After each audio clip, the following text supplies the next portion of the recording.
Today's topic is protection and preservation of food.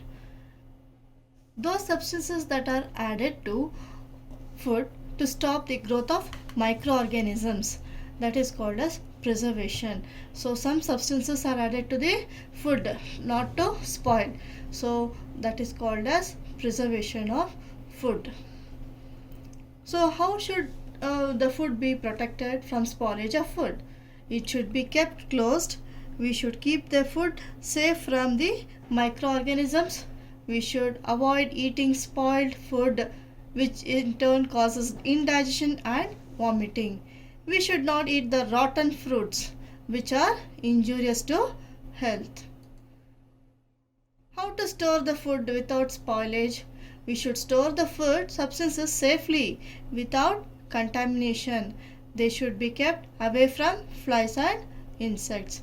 If flies and insects are sitting on the food, they are going to spoil the food and they cause the diseases. So we have to keep the food substances safely. There are two storage practices. One is dry storage and one more is cold storage. So some grains like wheat, chili and are dried in the sun because germs cannot survive in the hot sun. If the food is in dry, they are safe. This type of storage is called as dry storage. And few food items, they are stored in the cold storage, just like fruits, milk, jam, drinks, milk and all are kept in the fridge. This is known as cold storage. At low temperature, germs cannot survive. See these pickles, they add salt for preservation, and vinegar also sometimes they add for the preservation of food. In juice and all, they are adding vinegar, some more preservatives, salt, sugar, syrup, all those things they are adding for preservation of food. This is cold storage, and these are pickles are dried in the dry sun to preserve for the longer duration. Preservatives. Adding of salt or sugar syrup to the food substances, these chemicals stop the growth of the microorganisms. If you are adding the sugar syrup and salt, they stop the growth of microorganisms. Sometimes oil, vinegar is used as preservatives. Canning is one more method. Fruits and fishes are boiled in water. Excess of water is then removed and then packed in the airtight sterilized tin containers and sealed. This process is called as canning. So some fruits and fishes, they are dried, they are neatly boiled, and they remove all the excess of water and then they are packed in the airtight containers, which is packed in the tins, and they are sealed.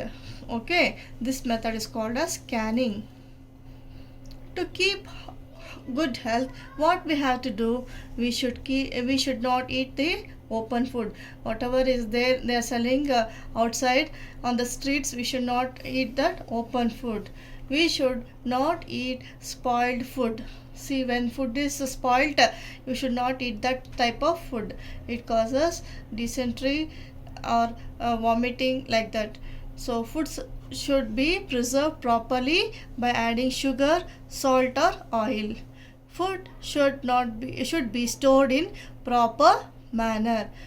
Always food should be closed like that, and you have to keep it in proper manner. To stop growth of microorganisms, you have to follow some good hygiene habits. So here he is taking bath. See, the food is in open, it's closed. So from microorganisms, they are stopping, and you should clean the places. You have to take bath, and you have to clean the house, wash utensils. All these are good habits you have to follow for the good hygiene. You have to see your food, good food you have to eat.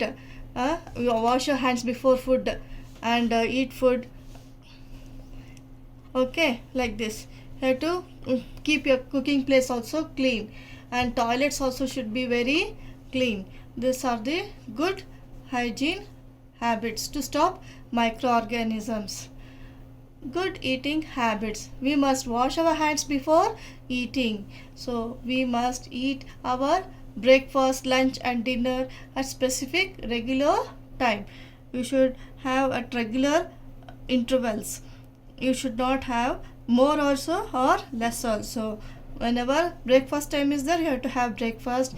Lunch time, you have to have lunch. Like that, you have to follow some specific timings. So while having food, you have to chew the food well. We must never overeat. Overeat means you should not eat more, or how much ever is needed you have to eat. If it is nice you are overeating and you'll again you'll be sick.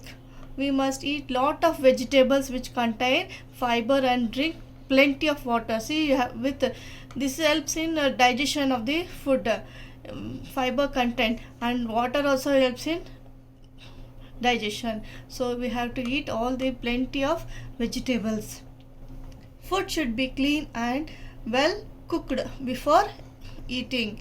We must wash our mouth and clean our teeth after every meal. We must eat lot of leafy vegetables which contain more roughage, which helps in digestion. So roughage is also helping in digestion, leafy vegetables. Okay.